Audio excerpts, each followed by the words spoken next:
ஆன்மீக சந்திப்பில் நாம் இன்றைக்கி இந்த வீடியோவில் திருமண கொடுப்பினை, அதாவது இரண்டாம் திருமணத்திற்கான திருமண கொடுப்பினை என்ற ஒரு சீரீஸ் பார்த்துருந்தோம். அதில் ஏற்கனவே அஸ்வினி நட்சத்திரத்துலேருந்து ஆயில்ய நட்சத்திரம் வரையும் பார்த்துருந்தோம். இப்போ மக நட்சத்திரம் பார்க்க போகிறோம். சரிங்களா?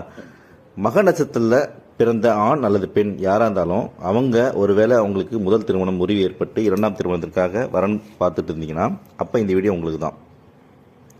சரிங்களா? வாங்க இப்போ வீடியோக்குள்ள போகலாம். அதுக்கு முன்னாடி நம்ம சேனலை சப்ஸ்கிரைப் பண்ணலாம், சப்ஸ்கிரைப் பண்ணிக்கோங்க. சரிங்களா?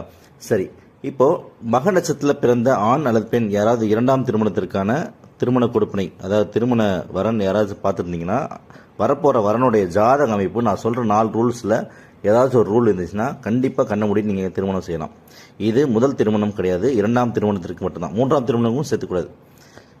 முதல் திருமணமும் இல்லை, அடுத்தது 2வது முடிஞ்சு 3வது போவாங்க சில பேர், அவங்களுக்கும் அந்த கணக்கு வராது. இரண்டாம் திருமணத்திற்கு மட்டும்தான் இந்த கணக்கு வரும். சரிங்களா? சரி, மக நட்சத்திரத்தில் பிறந்தவங்களுக்கான அந்த 4 ரூல் என்னன்னு பார்த்தீங்கன்னா, முதல் ரூல் என்னன்னு பார்த்தீங்கன்னா, அஸ்வினி, ஆயில்யம், அனுஷம், பூரட்டாதி இந்த 4 நட்சத்திரத்தில் ஏதாவது ஒரு நட்சத்திரத்தில் பிறந்தவங்களாக இருப்பாங்க வரப்போகிற வரன். இது ஃபஸ்ட்டு ரூல். 2வது ரூல் என்ன அப்படின்னு பார்த்தீங்கன்னா, வரப்போகிற ஜாதகம் மீன லக்னமாக இருக்கணும், இல்லை வேறு லக்னமாக இருந்தால் அந்த லக்னாதிபதி மீன வீட்டில் போய் அமர்ந்திருப்பார். இது ரூல் நம்பர் 2. ரூல் நம்பர் 3 என்ன அப்படின்னு பார்த்தீங்கன்னா, 1ஆம் வீட்டின் அதிபதியும் 12ஆம் வீட்டின் அதிபதியும் தொடர்பு இருப்பார். அதாவது லக்னாதிபதி 12லையோ இல்லை 12ஆம் வீட்டின் அதிபதி லக்னத்திலையோ இல்லை லக்னாதிபதியும் 12ஆம் வீட்டின் அதிபதியும் சேர்ந்து வேறு வீட்லேயோ பார்வையோ வேறு வீட்லேயோ இருந்தாலோ அது ரூல் நம்பர் 3. ரூல் நம்பர் 4 என்ன அப்படின்னு பார்த்தீங்கன்னா, லக்னத்திலேயே கேது இல்லைனா லக்னாதிபதி கூட கேது இந்த காம்பினேஷனில் இருந்துச்சுன்னா அது ரூல் நம்பர் 4. இந்த 4 ரூலில் ஏதாச்சும் ஒரு ரூல் இருந்துச்சுன்னா அவங்கள நீங்கள் கண்ணை மூடிட்டு இரண்டாம் திருமணம் செய்யலாம். யார்? மக நட்சத்திரம். மக நட்சத்திரம் சிம்ம ராசியில் மட்டும்தான் இருக்கும். சரிங்களா? சிம்ம ராசியில் பிறந்து மக நட்சத்திரத்தில் பிறந்தவங்களா இருந்தால் ஆண் அல்லது பெண் யாராக இருந்தாலும் சரி, ஆணாக இருந்தால் வரப்போகிற ஜாதகம் பெண்ணாக இருக்கும், பெண்ணாக இருந்தால் வரப்போகிற ஜாதகம் ஆணாக இருக்கும்.